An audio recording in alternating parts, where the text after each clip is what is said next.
members. 30 seconds. Thanks, Lascian Corda. And I want to ask the Minister for Defence if Defence Forces Management, in particular, if the Chief of Staff will be allowed to engage directly with the Public Pay Commission in relation to the recruitment and retention issue, or if it is intended to filter any engagement via the Department of Defence.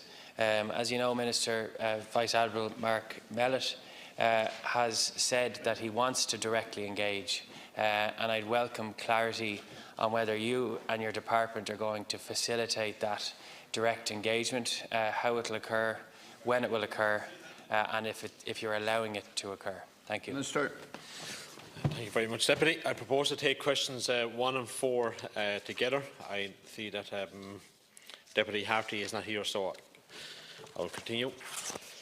Similar to other sectors in the public service, the pay of permanent Defence Forces personnel was reduced as one of the measures to assist the stabilising national finances during the financial crisis. Pay has been restored to members of the Defence Forces and other public servants in accordance with public sector pay agreements. The focus of these increases is weighed in favour of those on the lower paid. The Public Service Stability Agreement 2018 to 2020 provides for increases in pay ranging from 6.2% to 7.4% over the lifetime of the agreement. The focus of these increases is weighed in favour of those on lower pay. The increases due from the 1st of January 2018, the 1st of October 2018 to 1st of January 2019 have been paid to PDF personnel. Further increases are scheduled for 2019 and 2020. By the end of the current Public Service Pay Agreement, the pay scales of all public servants, including members of the Defence Forces earning under €70,000 per annum, will be restored to pre-FEMPI levels. The restoration of the 5% reduction to allowances to cut FEMPI is also scheduled as part of that agreement. New entrants who joined the Defence Forces since 2011 can also benefit from the measures which were recently announced in relation to interventions at point 4 and point 8 of the relevant pay scales for all such new entrants to the public service pay service. This measure should be accepted by the PDF Representative Associations and will be effective from the 1st of March 2019. In accordance with the provisions of Public Service Stability Agreement 2018 to 2020, the Government has tasked the Public Service Pay Commission with conducting a more comprehensive examination of specific recruitment and retention challenges in the defence sector. The Public Service Pay Commission requested specific data and statistics to assist their analysis. This material was collated and prepared by civil and military personnel with inputs from the Department of Public Expenditure and Reform. The Department of Public Expenditure and Reform coordinates the Public Service Management response to the Commission, and it sent the Defence Force Material Public Service Pay Commission on 20 December 2018. The Department of Defence will continue to engage with the Public Service Pay Commission and respond to any specific queries or follow up requests on information. The Department will continue to work closely with the Defence Forces in this regard. The Deputy may wish to note that arising from such requests there has been subsequent direct engagement between the Defence Forces and the Commission to facilitate serving of Defence Forces personnel. Should the Public Service Pay Commission wish to meet with Defence Management Team, this will include civil and military representatives. I understand the Department of Public Expenditure Reform will also be represented. The Commission's work is ongoing. The Government will give due consideration to the findings and any recommendations that arise from the work of the Commission.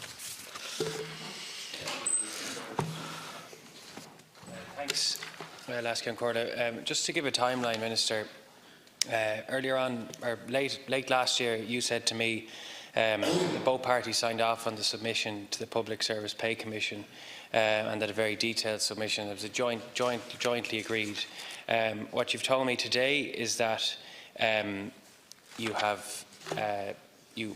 may facilitate, or if there's engagement through writing, that there may be an allowance for the military management to engage with the Public Pay Commission. That's welcome, because we know the Chief of Staff has said, since you said there was a joint submission made, that he's uniquely competent to make his public plea and to engage with the Public Pay Commission, and that he has to be a differentiator from the defence perspective. And he also has a different language from what the Taoiseach recently said in Mali, where the Taoiseach consulted members of the Defence Forces and said it was not all about pay. What the Chief of Staff actually said was that there's an inextricable link between pay and being valued. and there was huge disgust at the remarks of the Taoiseach, where he was lauding the Defence Forces and their work in Mali, and we all have great regard for their work. But on the other scale, he dismissed the pay concern, and I think it's important that the language of your government reflects the value that we have for our defence forces, rather than being so dismissive about the worst paid workers in the public service. Well, first of all, let me refer back to what the Taoiseach did say back in Mali. I'm not sure if you listened to the full interview. The Taoiseach said, yes, there is an issue around pay within the Defence Forces. And he added to that was, people don't join the Defence Forces just for the pay. And he's right in saying that. There's a huge amount of people join the Defence Forces for the experiences they can get. They want to join the Defence Forces from childhood. And I speak to them on a weekly, monthly basis, Deputy. This, as I've stated previously, is a joint submission from military management, both from the civil side and from the military side. I would like to see the parties having an opportunity to address the Pay Commission in person, face-to-face time. And I don't believe, I think both parties are very competent have been able to bring their concerns to the Pay Commission. Let that be the Secretary-General of the Department, let it be the Chief of Staff, let it be the Assistant Secretary or the Assistant Chief of Staff or the Deputy Chief of Staff, whoever that may be. But I believe any persons who will be going to talk to the Pay Commission have full confidence, and I believe that full confidence and been able to bring their message across and their concerns across to the Pay Commission. First supplementary from Deputy Harty, and then we'll go back to you, Deputy. Thank you very much, Laskin Corla. Yeah, my question to you, Minister, was in relation to the pay scale for our Defence Forces and the appalling levels of pay that they are given. And the issue I want to refer to you is recruitment and retention, because this is a huge issue in the Defence Forces, being able to recruit and retain our members of the Naval Service, of the Army and of the Air Corps. And there is a turnover of 10% every year. In the last 3 years, there's been a turnover of 30% in personnel, and obviously pay and conditions are part of that.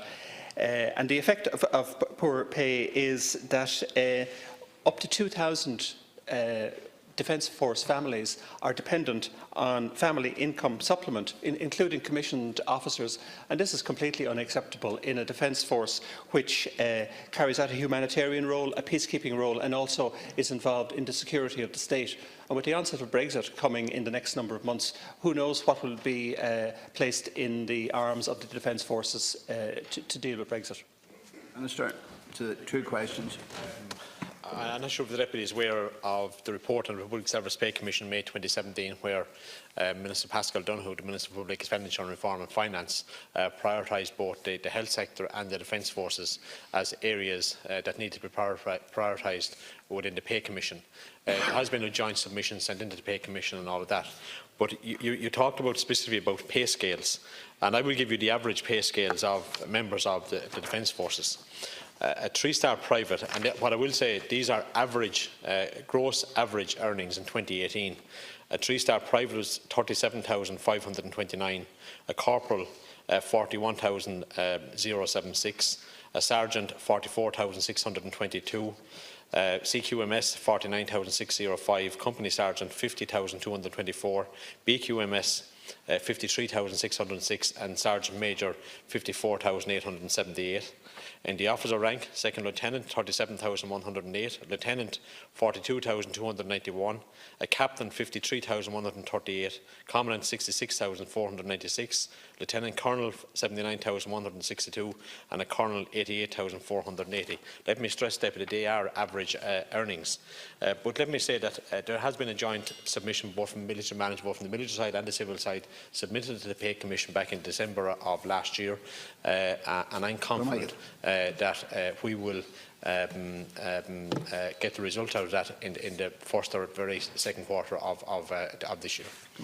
Deputy Chambers.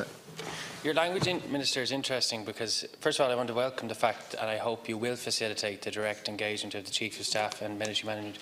But in autumn of last year, you said there was a joint submission made, and now you're referring to December. of a joint submission, and you also referred to, in your initial remarks, you referred to the Department of Public Expenditure and Reform. Can you clarify what that's about? It was my impression from remarks you had made previously in the Dáil here that the joint submission was signed off and sent to the Pay Commission in the autumn of last year. What was the delay? Why was there a delay between autumn and December? You're now saying it's December it was sent. What was the gap there? Can you explain that? And can you explain, you also, I have you quotes here, you're saying Q1 of 2019, now it's been Q2. What's the delay for the submission? Was it sent in the autumn? And can you just explain that point? Second supplementary, and then you'll answer the Thank you very much, Lascan Corla. Minister, I think personal testimony is very important when you're dealing with issues like this. And Sarah Walsh from the Wives and Partners of Defence Forces gave a very chilling message last year. Our families live in poverty. We suffer from food, income, fuel and child poverty. Many of us can only dream of owning our own home, and some this month are facing uncertainty in relation to their homes, while others are facing homelessness. So I doubt if that has changed much in the last 6 months, Minister. And just to try and be positive and to put some ideas in your head, I think pay and conditions are very important. Pay is one element, but conditions are another.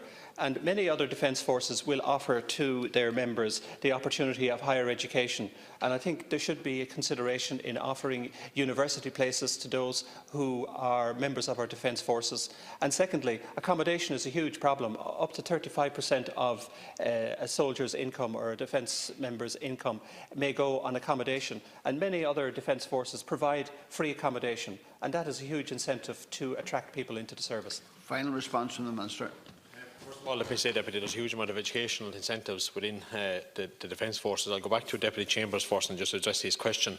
We sent a submission, the joint submission, back in, I may be corrected, September, I'm almost certain, or very early October, to the Department of Public Expenditure and Reform.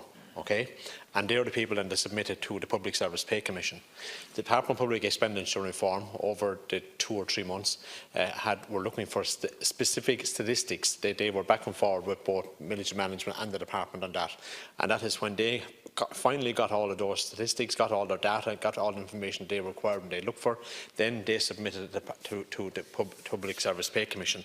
I won't be the person that will be deciding if a team from military management, both civil and military, appear in front of the Pay Commission. That is totally entirely up to the independence of the Pay Commission. As I've stated clearly here on numerous occasions, they are an independent Pay Commission set up by the government, and they will decide who they call or who they want to call. But what I'm saying is, and I'm on the record of saying this previously, yes, I would like an opportunity for the people who submitted the submission to be in front of the Pay Commission. Just on your Deputy, on your issues, there is less than 1% of members of the Defence Forces on working family payment. It's a total myth to say that there's thousands of members of the Defence Forces that are on a working family payment. The working family payment is a weekly tax-free payment available to employees with children. Eligibility for the payment is determined by average of weekly family income and family size, and the net accessible earnings are calculated after deducting tax and PRSI and the USC from that. And the more children in the family, the higher the income threshold. And just let me explain by way of example, an individual earning in around 50,000 per annum after tax and deductions with 5 kids could qualify for this payment. So, there's a huge myth out there that there's thousands of people at the Defence. That is absolutely, totally untrue. And when I said 1%, that includes members of the Department of Defence as well. I could stand here for the next half hour talking about the opportunities and educational opportunities they are for members of the Defence Force to further their careers in education.